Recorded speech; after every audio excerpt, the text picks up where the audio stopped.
자, 이때 주의할 부분이 있어서 오늘은 그 부분에 대해서 말씀드리도록 하겠습니다.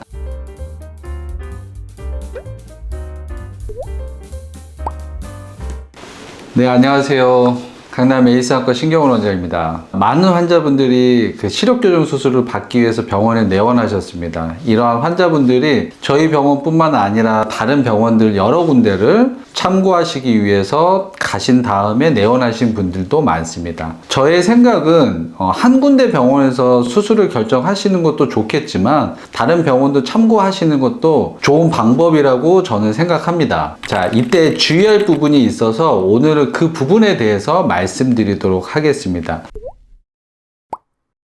각 병원마다 검사하는 검사 장비의 종류가 다르고요. 그리고 검안을 하는 검안사도 다르고 원장님도 다르고요. 수술하는 기계도 다릅니다. 그리고 각 병원마다 습도와 온도도 다르겠죠. 따라서 각 병원에서 측정한 검사치는 서로 비교했을 때 오차가 있는 것은 당연한 겁니다. 똑같은 기계를 A안과에서 검사하고 B안과에서 검사했을 때도 똑같은 기계로 검사를 해도 다르고요. 당연히 다른 병원에 있는 기계가 다를 경우에는 더 많은 오차가 생기겠죠. 또한 사람이기 때문에 A라는 검안사와 B라는 검안사가 하는 PCR, 수술할 때 깎는 양을 결정할 때도 검안사들마다 차이가 있습니다. 또한 원장님들도 기계가 대부분의 수술을 한다고는 하지만 원장님도 어느 정도 수술할 때 물을 뿌리는 정도나 물을 뿌리는 양, 그리고 물을 닦아내는 정도, 그리고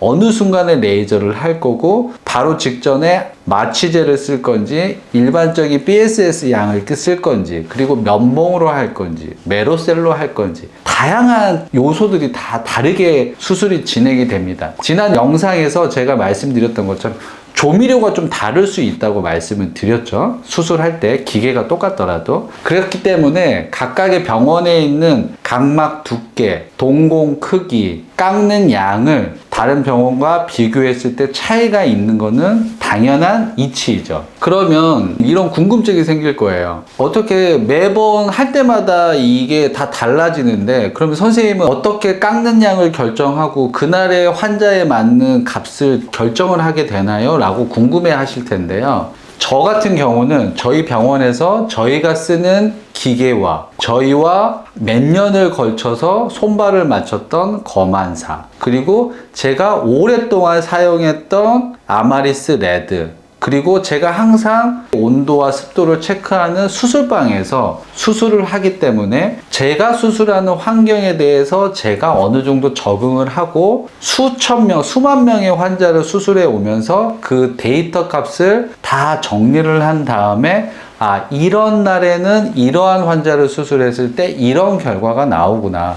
검안사가 A라는 검안사에서 B라는 검안사로 바뀌었을 때 수술을 진행했을 때 이러한 결과가 나오는구나. 그리고 날씨가 추운 날, 날씨가 더운 날 이러한 결과가 나오는구나. 각각의 데이터에 대한 노모그램이 있기 때문에 그 노모그램에 맞춰서 수술을 진행하게 됩니다. 그렇기 때문에 그 노모그램도 딱 정해져 있는 건 아니겠죠. 계속 환자들이 1000명, 2000명, 3000명 넘어갈 때마다 데이터 값을 입력을 하고 그걸 다시 정리한 다음에 매번 노모그램이 조금씩 정렬이 되면서 정확도가 점점 높아지는 것입니다. 그래서 당연히 라섹이라는 수술이 기계의 성능도 중요하지만 원장님의 노하우나 원장님이 수술했던 경력들도 매우 중요하다고 말씀드릴 수 있습니다. 이렇게 각 병원들마다 이 노모그램도 있고 각각의 오차가 있기 때문에 환자분들이 간혹 오셔서 여기는 동공 크기가 왜 이렇게 크죠? 왜 이 병원은 깎는 양이 좀 많은 편이죠? 라고 말씀을 하시는데 이러한 오차가 있는 게 차이가 있고요. 두 번째 말씀드리는 거는 라섹을 수술을 원하시는 분들이 가장 라섹을 선호하는 이유는 깎는 양이 적고 잔여 각막량이 많기 때문에 라섹이 안전하다고 생각하시고 라섹을 결정하시는 경우가 많을 것입니다. 저희 병원에서도 안전을 최우선으로 하기 때문에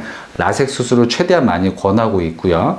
근데 간혹 이 깎는 양에 대한 이야기를 하시는 분들이 있는데, 자, 레이저를 할 때 깎는 양은 첫 번째로 가장 중요한 게 환자분의 근시의 도수, 난시의 도수를 가지고 노모그램을 넣었을 때 깎는 양이 나오게 됩니다. 이때 한 가지 변수가 더 있는데, 이때 감안해야 하는 변수가 광합부, 우리가 깎는 면적, 깎는 깊이가 아니고 깎는 면적이죠. 이걸 광합부라고 하는데, 자, 광합부가 큰 경우에 상피에 재생되는 면적이 넓기 때문에 상처 회복이 오래 걸려서 통증이 오래 가고요. 렌즈를 좀 더 오래 껴야 되는 불편함이 있겠죠. 그리고 잔여 각막량이 광합부가 좁은 경우보다 조금 덜 남을 수 있습니다. 자, 반대로 광합부가 좁은 경우에는 상피 재생이 빨리 되고 렌즈를 이틀 만에 뺄 수 있습니다. 그리고 잔여 각막량이 광합부가 큰 경우보다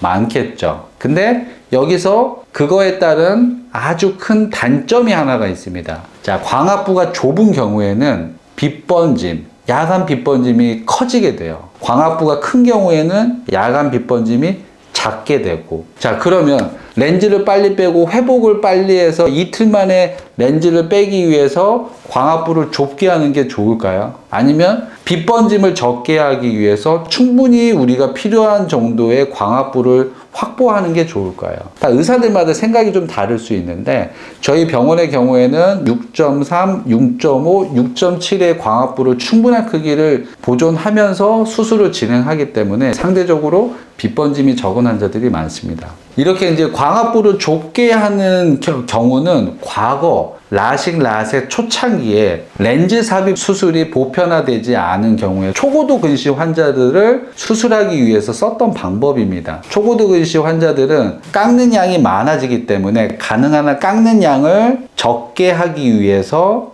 광합부를 5.7, 5.6까지도 좁혀서 수술을 했던 거죠. 과거에 시행했던 원장님들께서. 그때 당시에 초고도 근시를 수술했던 환자분들이 그 이후에 광합부가 좁기 때문에 근시퇴행이 빨리 오고 각막 혼탁이 생기고 빛번짐이 심했습니다. 그래서 지금은 당연히 초고도 근시 환자의 경우에는 최대한 라섹으로 깎는 양을 적게 하면서 광합부를 좁게 하는 수술보다는 렌즈 삽입술로 수술을 진행하는 게 훨씬 환자한테는 이로운 거죠.